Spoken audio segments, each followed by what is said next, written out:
నమస్కారం అండి. ఈరోజు మనం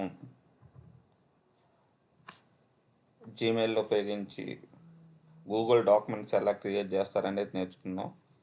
దీనికి ముఖ్యంగా మనకి జీమెయిల్ అనేది ఉండాలండి.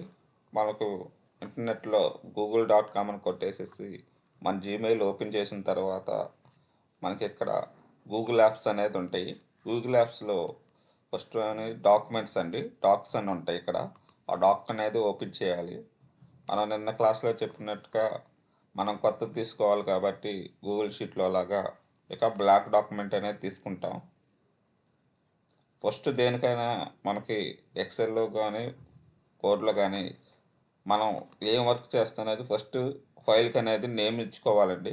ఇక్కడ అన్టైటిల్ డాక్యుమెంట్ దగ్గర ఫస్ట్ నేమ్ అనేది మనం చేస్తున్న దానికి లెటర్ కానీ ఏదైనా మనం ఒకటి అనేది పెట్టుకోవాలండి.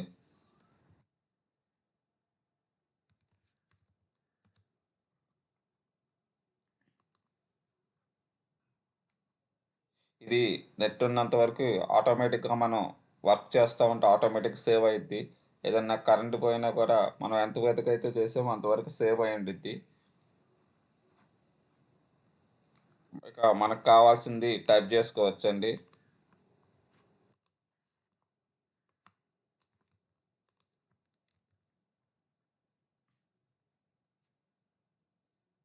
ఇలా మనకి జీమెయిల్ ఉపయోగించేసేసి ఆన్లైన్లో మనం గూగుల్ డాక్యుమెంట్స్ ద్వారా సేవ్ చేసుకోవచ్చండి. ఇలా సేవ్ అయిన తర్వాత ఇది మనకు హైర్ అఫీషియల్స్ చూస్తారంటే వాళ్ళకి ఇదంతా లెటర్ అయిపోయిన తర్వాత కరెక్షన్స్ కోసం పంపించాలంటే షేర్ అని కొట్టేసేసి ఇక్కడ రిస్ట్రిక్టెడ్ అని నుండి ఎనీవన్ యూజింగ్ ది లింక్ అని పెట్టేసేసి ఇక్కడ ఎడిటర్ మీద క్లిక్ చేసేసేసి ఇక్కడ కాపీ లింక్ మీద క్లిక్ చేసేసేసి ఇక్కడ మనం ఎవరికైతే పంపిస్తారో వాళ్ళకి వాట్సాప్ ద్వారా కానీ దేని ద్వారా కానీ మనకు పంపించేసేస్తే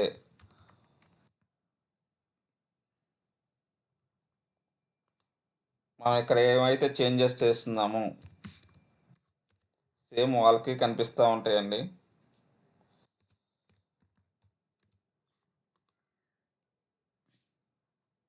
వాళ్ళు ఏదైనా కరెక్షన్ చేస్తా మనకి కనిపిస్తూ ఉండేయండి. ఇట్టా మనం డాక్యుమెంట్ ఎంఎస్ ఆఫీస్ ఉపయోగించకుండా ఆన్లైన్లో మన హైర్ ఆఫీషియల్కు పంపిస్తూ వాళ్ళు చూసుకుంటూ మనం కూడా ఇక్కడ వర్క్ చేస్తూ ఉంటే వాళ్ళు కరెక్షన్ చేసింది కూడా ఇక్కడ అప్డేట్ అయిద్దండి. ఇలా ఇలా చేసుకోవటం ద్వారా మన ఫైల్స్ అనేది షేరింగ్ కానీ బాగుండిద్ది. Thank you for all.